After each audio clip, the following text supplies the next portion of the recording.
Assalamualaikum, berita politik semasa. Hanya 3 portfolio menteri diperlukan terlebih dahulu buat masa ini dalam Kabinet Kecil Perdana Menteri. Datuk Seri Ismail Sabri Yaakob khusus untuk menangani pandemik COVID-19 selaras dengan titah yang di-Pertuan Agong Al-Sultan Abdul Riyad Tudeh Al-Mustafa Billah Shah. Penganalisis politik dan geostrategis dari Universiti Teknologi Malaysia, Dr. Azmi Hassan berkata, 3 portfolio berkenaan ialah Menteri Keuangan, Menteri Kesihatan dan Menteri Perdagangan Antarabangsa dan Industri MITI. Yang nampak ketara sangat adalah Menteri Keuangan, Menteri Kesihatan dan Menteri MITI. Itulah yang dikatakan kritikal, yang mana menteri ini bertanggungjawab secara terus terhadap hal-hal pandemik. Dan juga sekarang Ismail Sabri kata ada 2 jawatan kuasa, iaitu jawatan kuasa Majlis Pemulihan Negara dan jawatan kuasa menangani pandemik. Jadi dalam kedua-dua jawatan kuasa ini, ketiga-tiga portfolio menteri ini memainkan peranan. Katanya kepada Sinar Premium pada Isnin.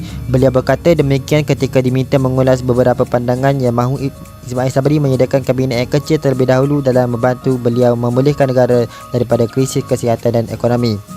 Ismail Sabri memulakan tugas secara rasmi di Perdana Menteri di Putrajaya pada Isnin.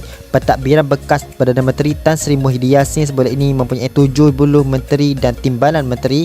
Azmi menambah, jika isu pandemik dapat ditangani dengan kabinet yang kecil, maka ekonomi dan politik negara akan menjadi lebih stabil. Sebab yang lain adalah meredakan permintaan parti-parti politik. Ini adalah kerana parti politik ada yang meminta ahli-ahli mereka dilantik ke portfolio-portfolio tertentu.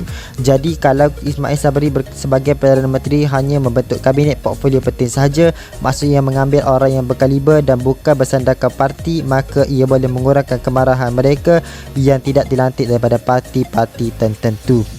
Sementara itu, penganalisis politik dari Universiti Malaysia USM, Profesor Dr. Sinavar Murugan Pandia berkata, apa yang penting adalah pembentukan kabinet yang kecil merangkumi ahli-ahli yang mempunyai ketokohan dan kewibawaan dalam mengurus krisis yang melanda negara ketika ini.